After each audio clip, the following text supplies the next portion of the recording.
Tonight on Sports Sunday, the Astros just keep on swinging, and the new blood continues to push the team forward. On diving stop, Jack Mayfield keeps the runner at third. Super Jack, an amazing play. Can they keep up this pace? Are the Rockets team turmoil this offseason? Do they want the coach? Do they not want the coach? I make a living doing deals.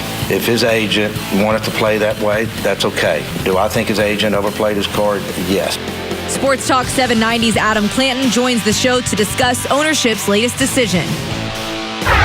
And former NFL quarterback Clint Sterner is in studio, dropping knowledge on the Texans offense as the offseason rolls on. So grab a friend, grab a hug. Sports Sunday starts right now. Live from KPRC Channel 2, this is Sports Sunday, presented by Nissan. Good evening, everybody. Welcome to Sports Sunday alongside Laney Fritz. I'm Adam Wexler, sports director.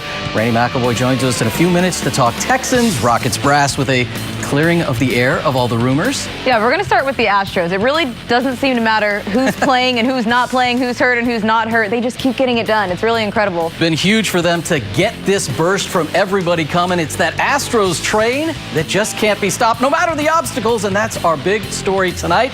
The Astros just finished up at Oakland without 8 guys on the injured list, most notably Jose Altuve, still unsure of a return from his leg injuries. Yep, also no George Springer. His hamstring injury has him sidelined possibly until after the All-Star break. He came up lame about 9 weeks ago, or 9 games ago, sorry. And there's also Carlos Correa. He could be out even longer, maybe after the All-Star break. The mysterious massage gone wrong that left him with a fractured rib. We're going to talk about that. Oh, yeah. We'll get to that in a minute. First, we're going to Oakland. The Astros going for the sweep. Garrett Cole, well, he had the lead before his first pitch. Yuli Gurriel's double. It brings home Derek Fisher, who had earlier doubled. It was 1-0 Astros. Yeah, but they were down 2-1 in the 5th with 2 on for Alex Bregman. His grounder to short would score Tony Kemp. And then with Simeon's mistake, the bad throw, Miles Straw sprints home. Astros up 3-2. Astros up 1 in the 8th here, 4-3. But Ryan Presley gives it up to Matt Chapman, smashes one to center to tie it up. So they went extras, and in the 12th, Straw was on base for the 4th time. This time it's second base, and Brantley's single. You know Straw's coming home. He is in there. The Astros would add another. They win it 6-4. They complete the sweep of the A's. The last thing that we're really thinking about right now is how the roster gets put back together. I mean, when those guys come back, it'll feel really good. These guys are going to get to play, with Miles doing his thing and guys just playing well, playing in a winning environment, getting used to winning here is important for the young guys. Check it out. Big cushion in the division still since the Astros just keep winning despite the injuries. Now 8.5 games up on Texas and 10.5 on Oakland. And LA, the Astros face last place Seattle in the next 4 days. So let's get into it. The sweep of the A's with a lot of the regulars injured, one of which will require us for a little discussion. We're looking at you, Carlos, but first, let's get to those replacement players. They have been absolutely incredible, and obviously Miles Straw, we just saw, was among them. Yeah, let's start with Miles Straw and his performance today. I mean, 3 stolen bases for the speedster. That also means he was on base multiple times, scored 3 runs, including the decisive run in extras. Straw, just one of several call-ups who've been contributing over the past week with these injuries. Derek Fisher, Garrett Stubbs, Jack Mayfield, all making the most of their opportunities. Notice Stros are doing this without 2 of their top prospects being called up, Jordan Alvarez and Kyle Tucker.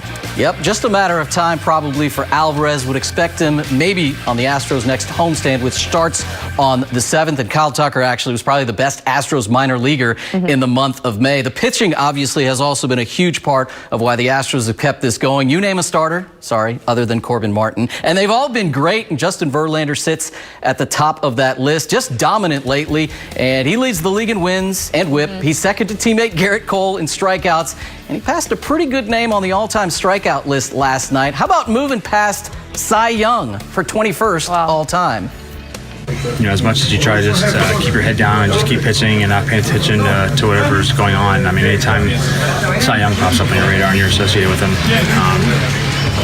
it's pretty special. AJ and my teammates took a moment after the game and said something, and so that was really nice. And been a long journey, and hopefully got a long way to go.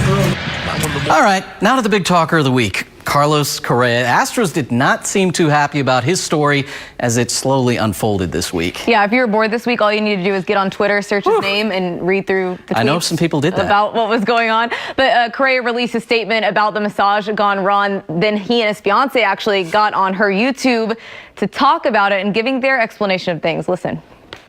I was getting a massage on this area on the ribs, and I heard a crack when my masseuse pressed on this area over here on my ribs. And immediately after, my side started hurting when I was breathing, when I was walking, and at that point I figured something's not right.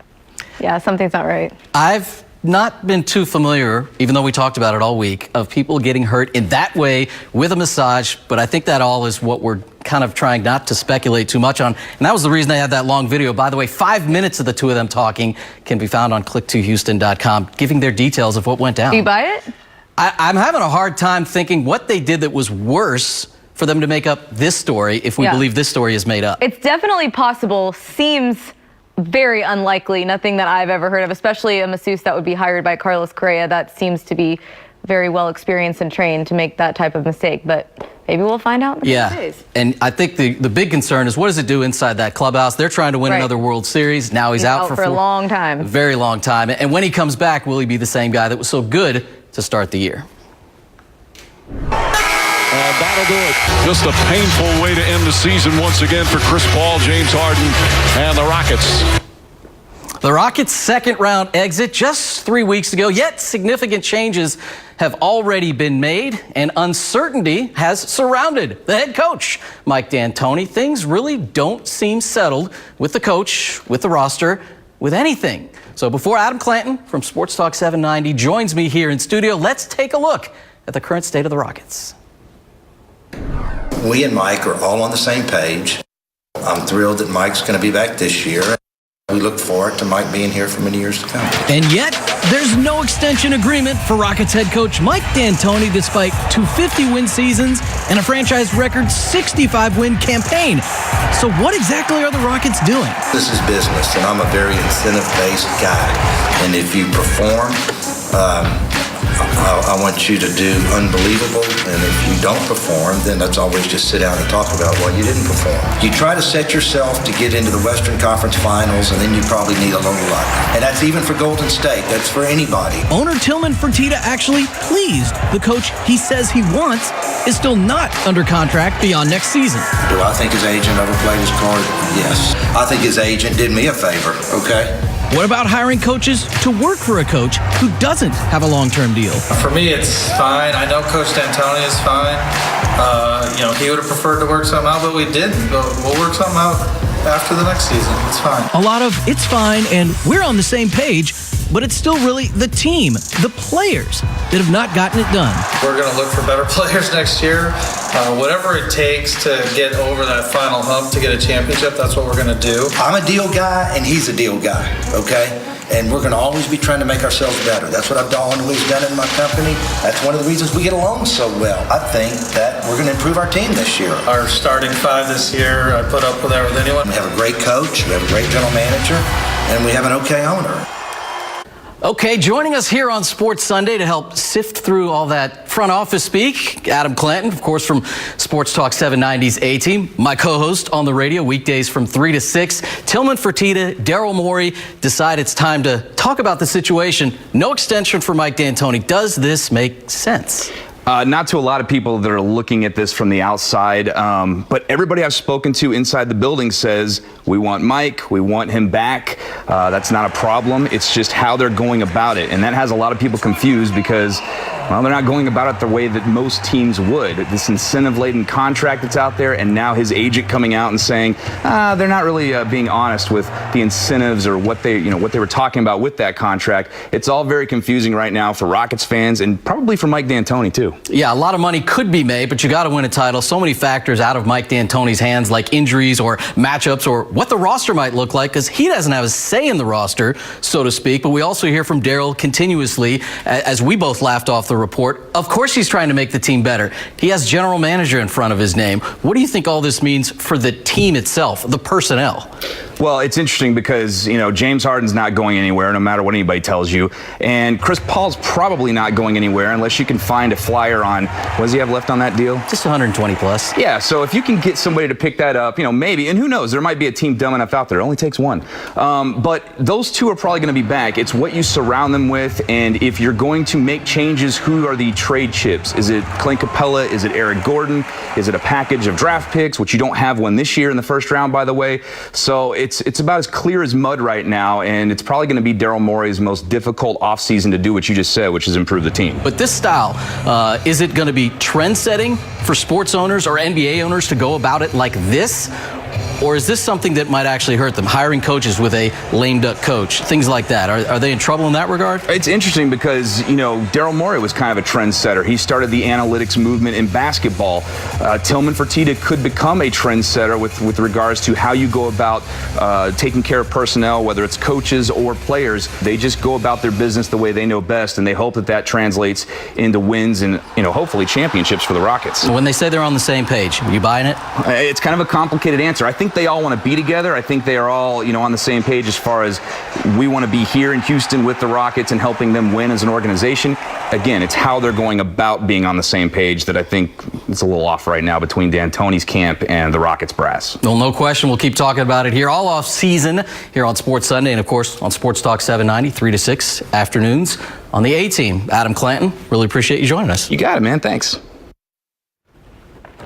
All right, thanks, guys. Switching gears now to Texans. The McNairs hosting a red carpet event at Stake 48 this week, raising $190,000 for their Champions for Youth Foundation. Deshaun Watson, DeAndre Hopkins, all in attendance. And we asked them about the receiving corps and what they've thought of some of the young guys like Vincent Smith in OTAs.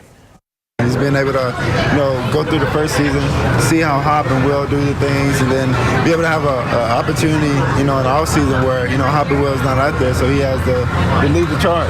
Him and Kiki. Those young guys out there that studying, man, they're trying to, they're trying to come for that title. And I always tell those guys, tell yourself that you want to be number one. Don't look at me as just a guy, but try to come and take my spot. Offensive line coach Mike Devlin hosted his offensive lineman clinic this week that also included Special Olympic athletes. Afterwards, we got to talk with Texans' top draft pick this year, Titus Howard, and Coach Devlin about this year's group. The true test is when you get to training camp and when you hit somebody. So what I do think was we created competition, more depth than I've had here since I've been here, and that in itself, when you create competition and depth like that, it pushes everybody. Coming up in 3 minutes, former NFL QB and current radio host Clint Sterner stops by for an in-depth look at where the Texans stand at this point in the offseason and why their time to win big is now. Still to come on Sports Sunday, what a weekend in Austin for Houston area softball teams. Lots of championship hardware coming back to town. That's on the way as well as Sports Sunday rolls on. Sports Sunday on KPRC, brought to you by Nissan. The National Football League moves very fast, and you have to try to be at your best every single day for the success of the organization. I think everybody gets evaluated as soon as they get out of their car and walk into the building. They're being evaluated as to what they're doing and how they're helping the team win. That was head coach Bill O'Brien as the Texans prepare for the final week of OTAs this week. And they're just 9 days from mandatory veteran minicamp. So for more on the Texans, here's sports director Randy McElvoy. All right, here on Sports Sunday, we are talking more Texans. Look who's in the house with us. Former Cowboys quarterback, Arkansas Razorback, pride of Baytown Lee High School, Clint Sterner. Good to see you. Also Sports Radio 610. You bet. Great to have you in studio tonight, your first appearance. And let's jump into it because they're in OTAs, but everybody's kind of counting down to big camp. Season's going to be around the corner. When you talk about the Texans' New Year approaches, we saw some changes with Bill O'Brien's staff this offseason.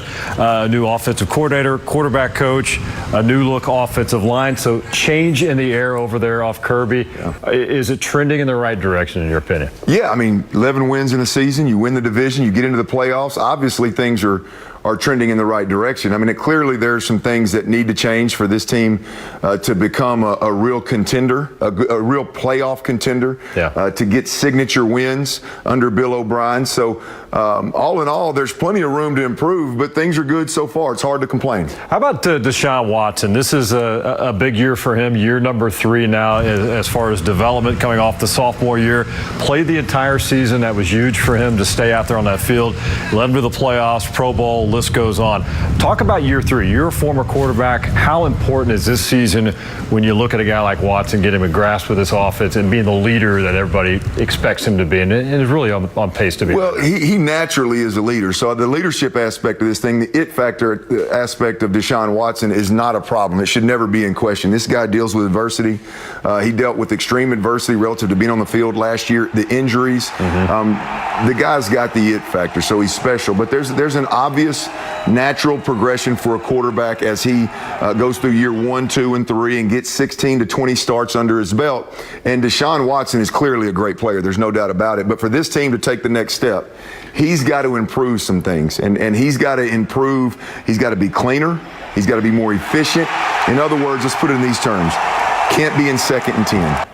Can't be in 3rd and long. You got to avoid those situations. And the kicker is this, Randy. Can they figure out a way with Deshaun Watson to get him to be more efficient, play a cleaner style of ball, but yet don't take away his aggressive approach. Don't take away his instincts. That's the kicker, and that's what this coaching staff is tasked with this season. All right, you got Watson. We know how good he is. This offensive line continues to be under microscope, as it should be. They took Titus Howard, first pick in the first round there. They're moving him around. Could be a guard, could be a left tackle. Is that a concern when they're shuffling him, when you see first-round pick? A lot of people are saying he should just automatically be the left tackle, but he may not be ready yet. You'd like to think he's a plug-and-play guy, but ultimately I think Mike Devlin and Bill O'Brien are two guys that are going to evaluate the line across the board. I mean, look, they have doubled down on their ability to develop players, particularly on the offensive line. Two things. You got to develop the guys that were already there. They weren't getting the job done last year. Clearly, your quarterback got sacked more than anybody in the league. So they've got to develop those guys. Then you go out and you draft a guy from Northern Illinois and you draft a guy from Alabama State. And they're great players. I love those draft picks. But there is some development that has to take place, and Mike Devlin is a guy that, again, is tasked with that job. Now, to think that Bill O'Brien isn't going to be knee-deep in that, we'd be crazy. But these guys have doubled down on their ability to develop players, and we'll see sooner rather than later in 2019. Some changes on the coaching staff. Spotlight is going to be on Bill O'Brien. How critical of a year is this for him as a head coach to take that next step? Because I don't think anybody wants to see another 8-8 or 9-7. Yeah, I think it's critical, man. I mean, because, look, the roster's his. Obviously, him and Brian Gaine have a history, so the GM essentially is his. Tim Kelly, the OC, is a guy that he's groomed to this point. You've got your quarterback in Deshaun Watson. You've got your best receiver in the league. It's not arguably anymore. I think he's the best guy lacing him up right now in Hopkins. Yeah. You've got one of, if not the best defensive lineman playing the game right now today in J.J. Watt. And, oh, by the way, those guys, strong point, Deshaun Watson and J.J. Watt, both of those guys' intangibles are through the roof. They're as good as anybody in the league. So when you talk about the pieces being in place for a head coach, they're in place. And so now, for Coach O'Brien, the buck stops with him. The pieces are in place. He's got to get signature wins, and they've got to be a contender in the playoff for the Texans to be taken serious. So is it safe to say they're in a win-now mode right now because they've got some pieces on both sides? We better get it done. Yeah, I believe you're in a win-now mode. I mean, look, I didn't even mention the fact that you got a rookie quarterback a quarterback on a rookie contract. Yeah. Look what Mahomes is doing in Kansas City. Rookie contract, just surrounded by talent, right?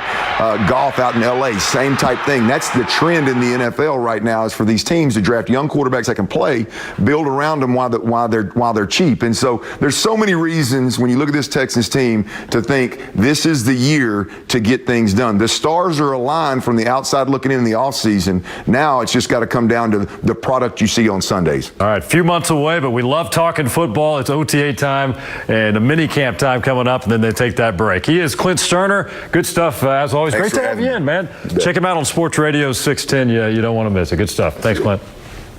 You can force in a run with a walk. Here comes a 3-2 pitch. And a high drive. Deep to left. Back goes Lake at the fence. And Texas A&M miraculously has come all the way back. How about that walk-off winner for the Aggies in the tournament? They stay alive, but only for a few hours. They got eliminated in their nightcap against Duke. Sports Sunday rolls on after this. 5 Houston area teams went to Austin seeking a state title. 4 of them reached the state final. 3 of them brought home championships. Not too bad. The Huffman-Hargrave Lady Falcons won the 4A title. The Lady Cats of Angleton are the 5A champs, and Katy, the Top Cats in 6A. So our crew was there yesterday as Angleton took control of their game right from the jump. Aaliyah Garcia rang up 9 strikeouts in the complete game win. The Lady Cats are champs for the first time since 1994. It's really nice 25 years later to be able to bring home a state championship. I think it's great, especially for our seniors. They were part of the 16 team that was here. They were freshmen then. So this is kind of the icing on the cake for them. It's just a big relief. It's just, I just feel like everything has led up to this point. I feel like we were meant to come here at this time and just win it. Katy closed out their season by knocking off Klein Collins. All Houston 6A title game. They took the early lead, scored in each of the first 4 innings, and Alyssa LeBlanc did the rest. She was the championship game MVP. Katy the champs after 3 straight regional final losses. It's just an unbelievable feeling. We have been working so hard for this exact moment, and I'm just so happy we finally made it. The past 3 years we have fallen in the 5th round, and our last year we wanted, to make it all the way, and that's exactly what we did. Katy football, this is a softball school now. It's just incredible. Sports Sunday on KPRC, brought to you by Nissan.